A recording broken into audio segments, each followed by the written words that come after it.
అదే మేము కూడా మా కాలేజ్ లెవెల్ నుంచి కూడా ఈరోజే మీటింగ్ పెట్టుకుని దాన్ని ఏ విధంగా ఓవర్ఫ్లో అవ్వకుండా చేయాలనేది నేను డిస్కస్ చేయడం జరిగింది.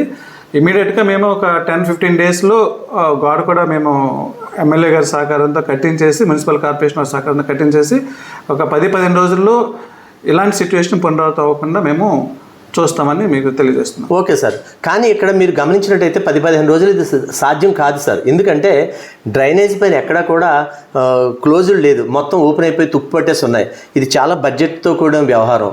నెక్స్ట్ ఏంటంటే అక్కడ వాచ్మెన్ ఇల్లు మేము గమనించడం జరిగింది సార్. అక్కడ లోపలికి మోకాలు లోతు నీరు రావడం, వాళ్ళ షెడ్లో తలదాచుకోవడం, మీకు కాలేజీకి వచ్చే పిల్లలు నడిచే దారి కూడా మునిగిపోవడం జరుగుతుంది. మరి ఆ వాచ్మెన్లు ఉండే ఇళ్లలోకి పాములు అయ్యి వస్తున్నాయి. మరి దీనికి పరిష్కారం ఏమైనా ఉందండి? దీనికంటే ముఖ్యంగా మేము ఇప్పుడు ఫోకస్ చేసింది ఒక గోడ, ఒక 2 మీటర్ల గోడ కడితే ఇంకా లోపలికి ఓవర్ఫ్లో అవ్వడం ఉండదండి.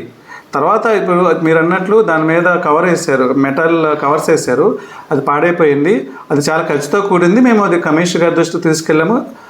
మొన్న ఎమ్మెల్యే గారిని కలిసినప్పుడు ఆయనే చెప్పారు, ఇది 75 లక్షల ప్రాజెక్ట్ అని మేము ఆల్రెడీ కమిషనర్ గారు చెప్పాము, అది జరుగుతుంది అన్నారు.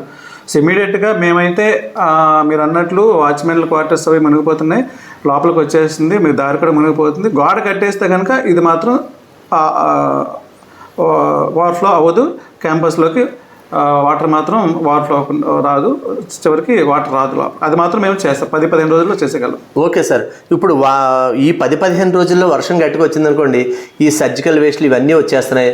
మరి పిల్లలు ఏమన్నా అటు వెళ్ళి ఎవరికైనా గుచ్చుకుని ఏదైనా జరగరాని ప్రమాదం జరిగితే ఏంటి పరిస్థితి? మీరు దానికోసం జరగకుండా ఏ విధమైన చర్యలు తీసుకుంటున్నారు? ఇప్పుడు మేమైతే ఇమ్మీడియట్గా కొటేషన్స్ అన్ని క్వాలిఫై చేసి దానికి 20-25,000 అవుతుంది అనుకున్నాము. అది ఇమీడియట్గా అయితే చేసేస్తామండి, టేకప్ చేస్తాము. మరి దానికి సంబంధించి మేము యాక్షన్ కూడా ఈ డైరెక్షన్లో తీసుకుంటాం. ఇమీడియట్గా పిల్లలు వెళ్లకుండా కూడా చూస్తాం అటువైపున.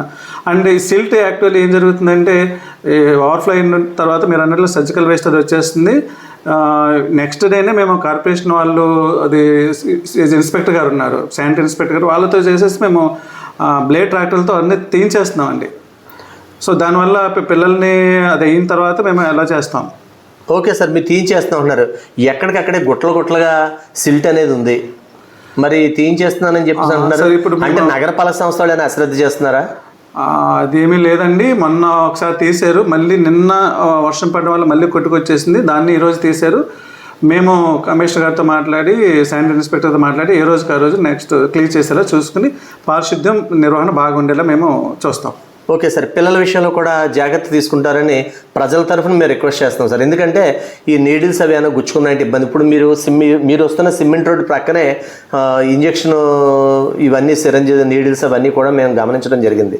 సో పిల్లల విషయంలో కొంచెం జాగ్రత్తగా, మీకు తెలియదని కాదు, బట్ ప్రజల తరఫున, పేరెంట్స్ తరఫున మా మనవి అదేనండి. మీరు చెప్పిన విధంగానే మేము మరొకసారి కమిషనర్ గారిని ఒకసారి కలిసి ఇలాంటి ముంపు గురైనప్పుడు ఇమ్మీడియట్గా వాళ్ళు పారిశుద్ధ్య కార్మికులు వచ్చేసి వాళ్ళ ట్రాక్టర్ల ద్వారా, అలాగే బ్లేడ్ ట్రాక్టర్ల ద్వారా అదంతా క్లీన్ అయ్యేలా చేస్తాము.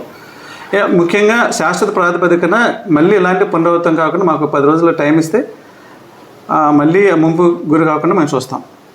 Thank you sir.